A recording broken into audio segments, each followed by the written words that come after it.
Hello. I hope you guys are all well. And so today I want to talk about a little bit more about codependency, and we'll kind of wrap this up for now. And then we're going to move on to another topic next week. But I was thinking about a post that Will Smith posted on his Instagram a while ago, maybe last year or something. And he kind of broke down the difference between finding fault in a situation versus responsibility. And so it's kind of, we hear a lot of times, whose fault is that? Or it was my fault, or it was your fault, or whatever. And he was like, that's wrong. You're not in the right headspace if that's what you're trying to figure out, whose fault it is. Instead, look at where you can take responsibility in any situation. So there's a delicate line, because when we're talking about abuse or some sort of trauma or things like that, obviously this is not going to be the victim's fault that this happened to them. It doesn't matter how you dress, what you say, or how you act or anything. There is no reason to be assaulted or abused or taken advantage of in any way. So that is not what I'm talking about. I'm talking about your daily relational interactions with your people, family, coworkers, things like that. And really, truly, this is the difference between someone who has self-awareness and someone who is kind of in that cycle of codependency and still trying to figure out why their situation is so shitty or why they're so unhappy. And so I really want to challenge everyone to think a little bit differently when it comes to fault and responsibility.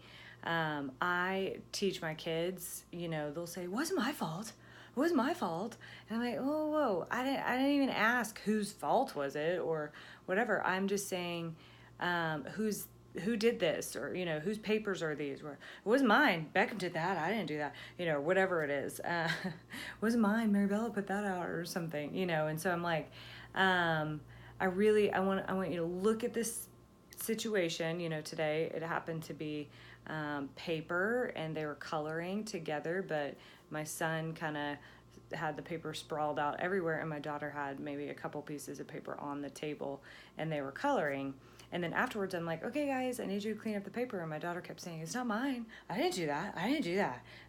I go, okay, so where's your responsibility in that?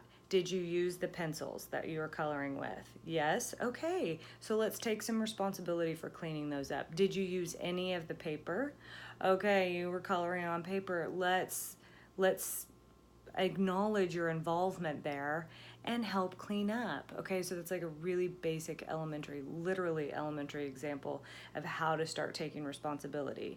So yes, my son's the one who threw the papers everywhere and got them all over the floor, but she also started out with that same pack of paper, and she used the pencils too. So maybe she doesn't go and clean up all the paper all over the floor, but she does clean up all the paper on the table, So, gosh, that was like such a ridiculous example, but I really do think if you try hard enough, you can apply that very basic principle to all of your relationships. So here's a more complicated example, but when a more adult example, I should say. In relationship with people, it's like, oh my gosh, they're clearly making terrible choices, and that's affecting my relationship with them. So I gotta tell them how to fix this so we don't grow apart. If only they could fix this one thing. They always interrupt me when I'm talking. Maybe that's it. They always interrupt. Maybe if they would just fix that. Instead, it's like, where can I take responsibility there? So instead of maybe being a doormat, and if that's something that really bothers me in conversation with somebody, I can say, hey, I'm going to just finish this, and then I'd love to hear what you say. And right there, you just set like a little tiny boundary. But like, it was creating a safe space for you to continue a relationship with that person. And it's also kind of putting the brakes on that person, like, oh, oh, okay, yeah, I didn't even realize that. Most of the time, it's not malicious or ill intent that causes people to create these disconnections. But it's just habit, and nobody's ever calling them out necessarily. And when I say calling out, I don't mean getting in somebody's face like, you really do this and you need to work on it. That is not what I'm talking about. That's how I grew up, like thinking, I'm gonna get in everybody's face, I'm gonna tell them how it is, blah, blah.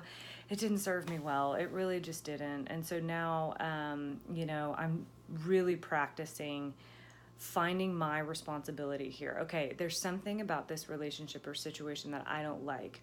So where have I played a role in allowing this to happen, continue to happen? And what can I do to change it, kind of,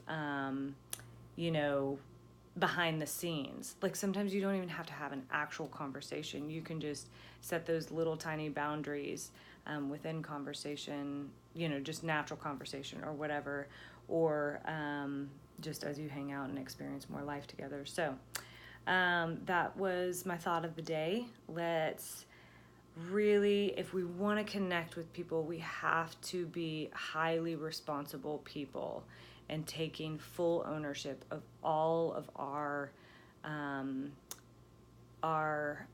contribution to the relationship and the connection. So it is never that person's fault that you are in the situation or relationship dynamic that you're in. It definitely is because the two of you, or however many people are involved, have created a certain dynamic. So if you can find your responsibility in there and adjust that, it will inherently adjust the relationship completely. And it may take time, and it takes practice and sticking with it, but responsibility truly leads to beautiful connections with people. So there you go. Hope you guys are loving it. Comment and let me know what you think. All right, bye.